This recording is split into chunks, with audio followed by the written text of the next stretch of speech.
Hi guys, நம்ம இப்போ எதை பற்றி பார்க்க போகிறோன்னா, நம்ம சென்னை சூப்பர் கிங்ஸ் அணி அபார வெற்றி பெற்றுட்டாங்க. ஆமாங்க, நேற்று பார்த்தீங்கன்னா மும்பை இந்தியன்ஸ் அணிக்கு ஆப்போசிட்டாக சூப்பராக வின் பண்ணிட்டாங்க. முதல் முறையாக ஹோமை விட்டு வெளியே வந்து முதல் மேட்ச்சு மும்பை எதிர் அணிக்காக நேற்று ஜெயிச்சிருக்காங்க. அது ரொம்ப பெரிய விஷயங்க. புள்ளி பெட்டியில் 3வது இடத்துல இருக்காங்க. இந்த தோல்வியை குறித்து நம்ம ஹர்திக் பாண்டியா ஒரு கருத்து தெரிவித்தார். அது என்ன எதுன்னு வீடியோ டீட்டெயில்டாக பார்க்கலாம். அவர் என்ன சொல்லியிருக்காருன்னா, தோனியால் தான் நாங்கள் தோற்றோம், அவர் அடித்த அந்த 3 சிக்ஸால் தான் நாங்கள் தோற்றோம். அது மட்டும் இல்லாமல் கீப்பிங் பின்னால் இருந்துன்னு எல்லா பிளேயரையும் ஆப்ரேட் பண்ணுறாரு. ஃபீல்டிங் இங்கே செட் பண்ணுறது, அங்கே செட் பண்ணுறது, எந்தெந்த பிளேயருக்கு எந்தெந்த பேட்ஸ்மேனுக்கு எப்படி ஏற்ற மாதிரி செட் பண்ணணும் பக்காவாக செட் பண்ணுறாரு. ஒரே ஆள் பின்னால் இருந்து டீமே ஆட்டி படிக்கிறாரு. அதனால் அவர் இருக்கிற வரைக்கும் சென்னை அணி தோக்கடிக்கிறது ரொம்ப கஷ்டங்க.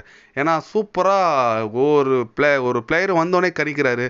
அது மட்டும் இல்லாமல் கடைசியாக அவர் அடித்த அந்த 3 சிக்ஸு தாங்க எங்கள் டீமுக்கு பெரிய பெரிய பின்னாடி. அது காரணம் நான் ஒத்துக்கிறேன். ஏன்னா நான் தான் விட்டு கொடுத்தேன் அந்த ரன்னை.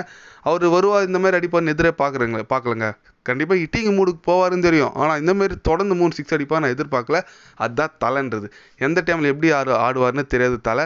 அந்த அளவுக்கு சூப்பர் கிளியர் ஹிட் ஆனார். பழைய தோனி பார்த்த மாதிரி இருந்துச்சு. எனக்கு மகிழ்ச்சி தான், தோனி ஆடினது மகிழ்ச்சி தான். இருந்தாலும் நாங்கள் தோற்றுட்டோம். எங்கள் இது மேலே வர போட்டிலாம் ரொம்ப முக்கியமான போட்டி. கண்டிப்பாக நாங்கள் நல்லா பண்ணாதான் பிளே ஆஃப்ஸ் போகிறதுக்கு சான்சஸ் இருக்கும்.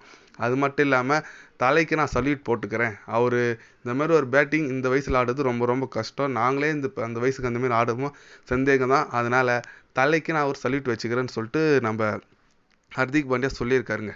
கரெக்டு தாங்க அவர் சொல்லியிருக்குது. ஏன்னு கேட்டிங்கன்னா, நான் பேட்டிங்க்கு நேற்று பாப்பா நேற்று அவர் உள்ள என்ட்ரன்ஸ் ஆகிறாரு. அது மும்பையில் ஆடுறாங்களா சென்னையில் ஆடுறாங்களா ஒரே சந்தேகமாக இருந்துச்சுங்க. மும்பை கிரவுண்டில் தான் மும்பைக்கு அகேன்ஸ்டாக ஆடுறாங்க. ஆனால் அது சென்னை மாரி இதுங்க. அவர் உள்ளே வரும்போது என்ன சவுண்டுங்க அதுவும் அவர் அடித்த ஒவ்வொரு சிக்ஸுக்கும் அனல் பறக்குதுங்க. கண்டிப்பாக அந்த கிரவுண்டில் எதனா ஹார்ட் பேஷண்ட் இருந்தாங்கன்னா கண்டிப்பாக அவங்களுக்கு ஹார்ட் அட்டாக் வந்துடும். அந்த அளவுக்கு சரியான சவுண்டுங்க.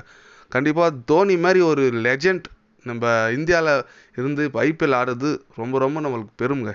என்ன ஷாட்டுங்க, ஒரு அடி அடிச்சார். 42 வயசுங்க.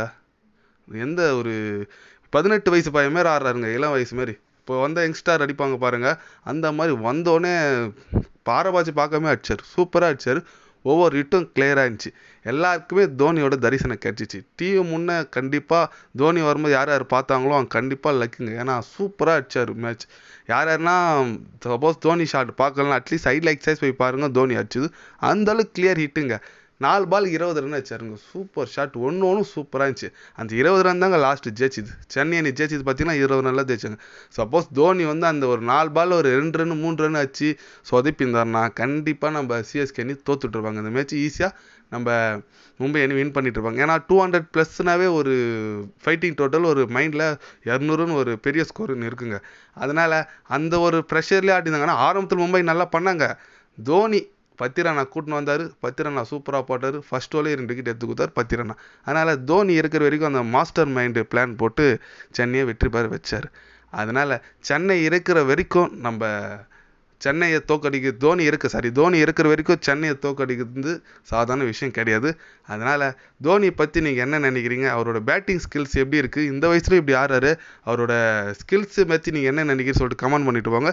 இது போன்ற ஸ்போர்ட்ஸ் நியூஸை தெரிஞ்சுக்கணும் சேனலை சப்ஸ்கிரைப் லைக் ஒன்று பண்ணிக்கோங்க. என்னடா சப்ஸ்கிரைப் கம்மியாக இருக்குதுன்னு நினைக்காதீங்க. கண்டிப்பாக கிரிக்கெட் பற்றி முக்கியமாக ஐபிஎல் பற்றி day by day update channel வரும். மறக்காமல் சப்ஸ்கிரைப் மட்டும் பண்ணி வச்சுக்கோங்க. நன்றி, வணக்கம்.